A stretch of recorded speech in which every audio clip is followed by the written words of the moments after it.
అందరికీ నమస్కారం. నేను మీ గంటి ఉషా. నా మిత్రులకి, శ్రేయోభిలాషులకి, సబ్స్క్రైబర్స్కి అందరికీ కృతజ్ఞతలు, శుభాభినందనలు. ఈ వీడియోని చివరి వరకు పూర్తిగా చూడండి. మీ అమూల్యమైనటువంటి అభిప్రాయాలని కామెంట్ సెక్షన్లో తెలియజేయండి. అండ్ ప్లీజ్ లైక్ చేయడం ద్వారా ఈ వీడియో తాలూకు ఇంపార్టెన్స్ చాలామందికి తెలుస్తుంది, వైరల్ అవ్వాలి. ఇవి తెలుసుకోవలసిన విషయాలు చాలా ఉన్నాయి ఇందులో మనకి. అట్లాగే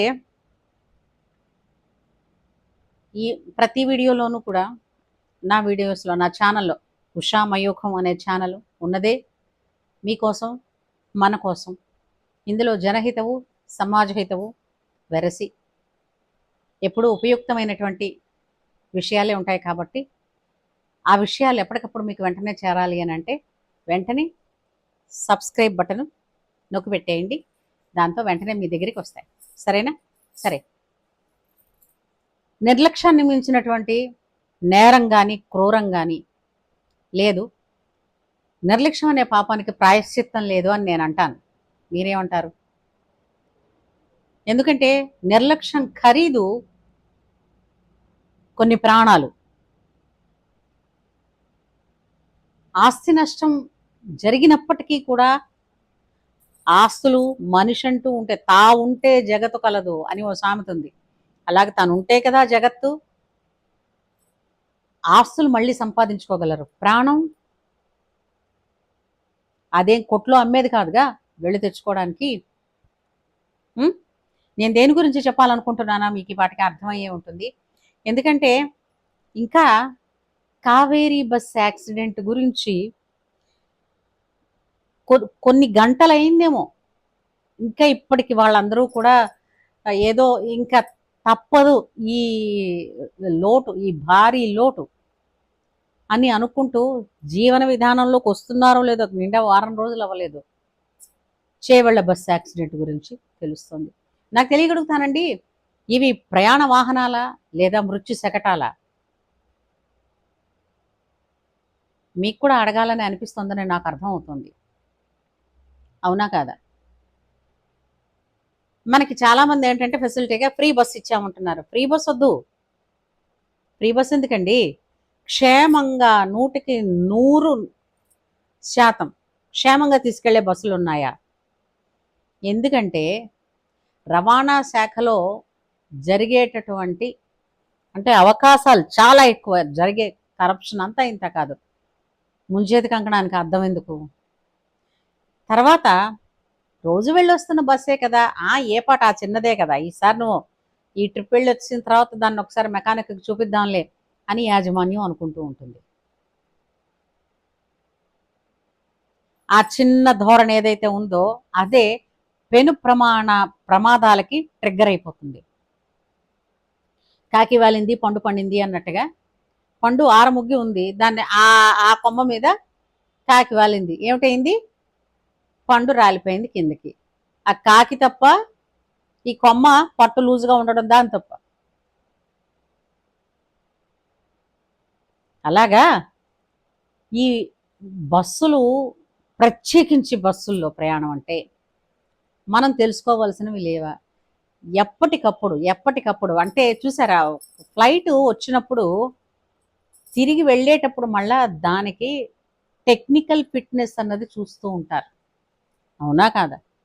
సమ్ అథారిటీస్ దానికి టెక్నికల్ ఫిట్నెస్ వాళ్ళు ఇస్తేనే, ఆ ఇంజనీర్స్ ఇస్తేనే కానీ నెక్స్ట్, కాకపోతే మరికొంత డిలే అవుతుందేమో జర్నీ, కానీ వాళ్ళు సేఫ్టీ మెథడ్స్ చూసి పంపిస్తారు ఫ్లైట్లో.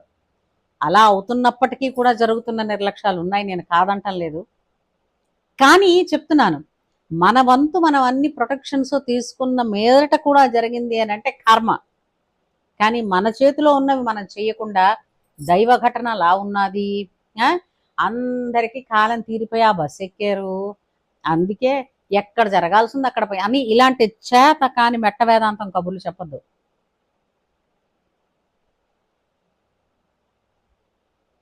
బస్సులో వెళ్ళడం అంటే ఇప్పుడు అనిపిస్తుంది కదండి, అమ్మో అనిపిస్తుందా? ఎందుకంటే తర్వాత ప్రధానమంత్రులు కావచ్చు, గౌరవనీయులు ముఖ్యమంత్రులు కావచ్చు, ప్రధానమంత్రులు కావచ్చు, వీళ్ళందరూ రెస్పాండ్ అవుతున్నారు, దానికి ఎక్స్ గ్రేషియస్ ఇస్తా ఉంటున్నారు. ఎంత డబ్బు ఇస్తే ఆత్మీయులకి సమానం అవుతుంది? ఎంత వెల కట్టగలరు? ఒక మనిషి ప్రాణానికి ఎంత వెల కట్టగలరు?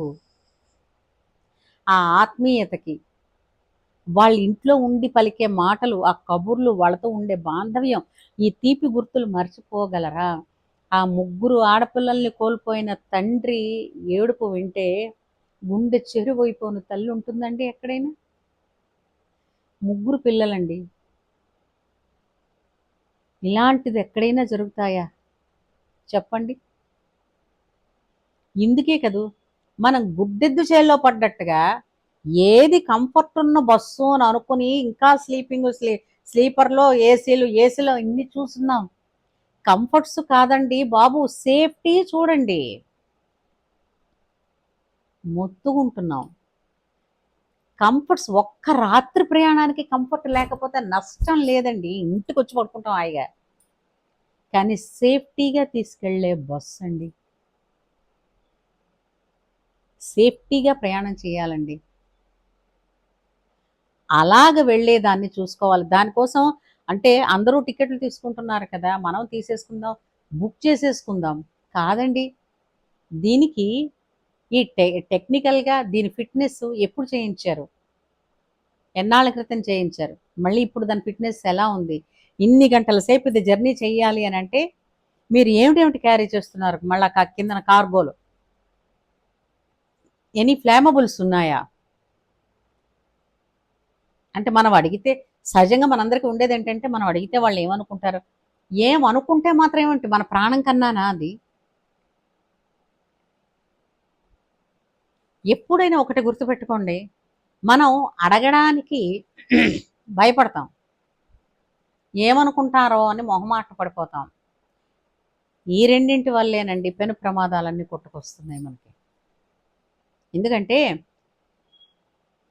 మీకు ఫ్రీ బస్సు ఇచ్చామని చెప్పి ప్రాణాలు తీస్తున్న బస్సులు ఓ పక్క నుంచి ఉన్నాయి.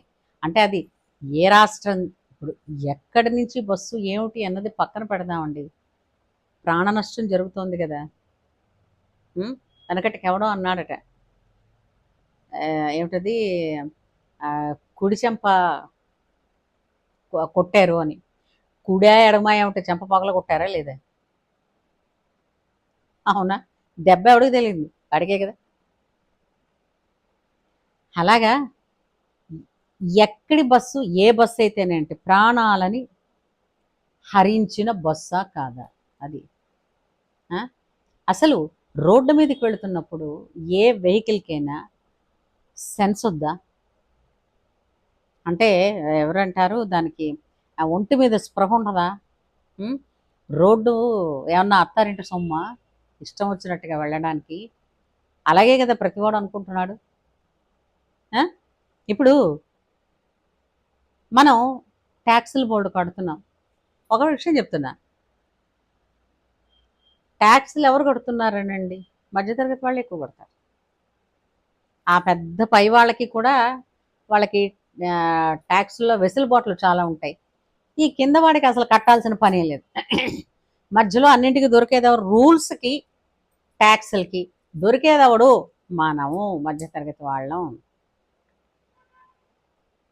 బడాబాబులు బ్యాంకులు కొట్టేసి దేశాలు దాటేసి వేల వేల కోట్లు దోచేసి పట్టుకుపోతారు.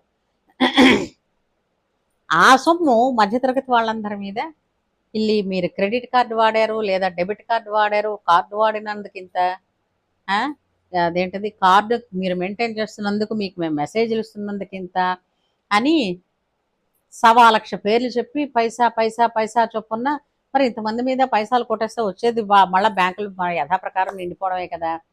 ఎక్కడైనా సరే ఆ పోగొట్టుకున్న డబ్బు తెచ్చామని వింటున్నామా? నమ్ముతున్నాం, ఓట్లు వేస్తున్నాం. సరే, ఇవన్నీ ఇప్పుడు డబ్బు పోతే పోయింది. ఎందుకంటే మన ఈ దేశాన్ని, మన దేశాన్ని నేను ఒక మాట ఖచ్చితంగా చెప్పగలను, ఏదో పెద్ద బిజినెస్ పీపుల్ నడిపిస్తున్నారని మీరు అనుకుంటున్నారేమో, లేదండి, మధ్యతరగతి వాళ్ళని నడిపిస్తున్నాం. ఎందుకంటే ఏదొచ్చినా మా కుటుంబీకుడి మీదే పడతారు, మధ్యతరగతి వాళ్ళ మీదే పడతారు, వీళ్ళే కడుతున్నారని.